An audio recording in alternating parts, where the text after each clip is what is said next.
ईद आ रही है, मेंढकों की तरह निकलेंगे समाजी रहनुमा और समाजी कारकुन, अखबारों में तस्वीरें छपेंगी, गरीब औरतें लाइन में लगी हुई हैं, गरीब मर्द लाइन में लगे हुए हैं, और जो है वो साहिब जो है वो एक एक तोड़ा आटे का, एक एक थैला आटे का दे रहे हैं, और 10 जो है वो फोटोग्राफर तस्वीर खींच रहे हैं। अगले दिन 15-15 अखबारों के अंदर तस्वीरें लगी हुई हैं। मैं उस दिन भी कहा था कि इस अंदाज के साथ गरीबों की गुर्बत का इश्तिहार लगाने वाला सोचे कि इस लाइन में अगर उसकी बेटी को खड़ा होना पड़े तो उसका फिर अंदाज क्या हो।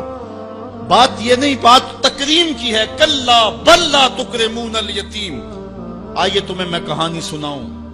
आका करीम अलैहिस्सलाम जा रहे थे ईदगाह को, रास्ते के अंदर एक यतीम खड़ा था और आका करीम ने कहा कि बेटे आज तुम यहां खड़े हो। कहा फलां गज़वे में मेरा बाप शहीद हो गया था, मेरी माँ का साया भी मेरे सर पे नहीं है, लोग अपने घरों में हैं, मैं किस दहलीज पे जाऊं। अच्छा इंतजार हो रहा है ईदगाह में। हुजूर ने यतीम को सीने से लगाया, घर ले गए और सैयदा फातिमा से कहा कि जिस तरह का लिबास हसनैन को पहनाया है इसको भी पहनाओ।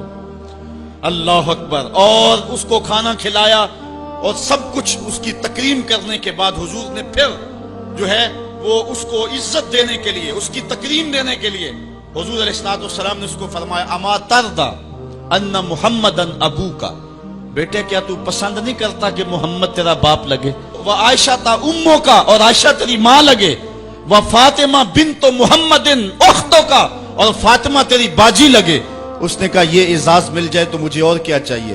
तो कहा आज के बाद ये रिश्ते तेरे हुए। एक उंगली से हुजूर ने हसनैन को थामा हुआ है और दूसरी उंगली से उस यतीम बच्चे को थामा हुआ है। जब हुजूर ईदगाह की तरफ बढ़ रहे हैं तो और बच्चे भी अपने माँ बाप के साथ जा रहे हैं। वो बच्चा जुबान हाल से कहता है था तो यतीम, आज यतीमी का मजा ही नहीं आ गया है कि हुजूर की उंगली थाम के जा रहा हूं। तो यतीम की तकरीम का मसला है, उसको इज्जत नफ्स देने का मसला है। यतीम को लोगों के अंदर खड़ा करके उसको एजाज देते हो, वो एजाज नहीं है, वो रुसवाई है। मुझे 1 साल कबल एक ऐसी तकरीब में लोग खींच करके ले गए जहां वो आजकल इज्तिमाई शादियों का रिवाज है। तो मैं बड़ी माजरत की, मेरे लिए मुश्किल होगा क्योंकि मुझे अंदाजा था उस तकरीब का, लेकिन मैं कभी गया नहीं था पहले। तो मैं जब उस तकरीब में पहुंचा तो यकीन जाने के 2 दिन तक जो है वो मैं बेचैन रहा हूं। मैं कहता हूं गरीब से गरीब आदमी होता है ना, उसको मुआशरे में प्रोटोकॉल एजाज ना भी मिले तो शादी वाले दिन तो मेहमान खुसूसी वही होता है ना। उस दिन तो सारे उसके चेहरे को ही देखते। लेकिन उन दूल्हों को भी जो है वो लाइन पे बिठाया हुआ था और ऊपर मेहमान खुसूसी कोई और बैठे थे। मैंने कहा ये बेचारे मिस्कीन आज भी मेहमान खुसूसी नहीं है, आज इनकी जिंदगी का अहम दिन है और आज भी इतने लोगों के सामने इश्तिहार लगाया जा रहा है ये गरीब लोग हैं, और दुल्हनों का भी इश्तिहार लगाया जा रहा है ये गरीब बच्चियां हैं।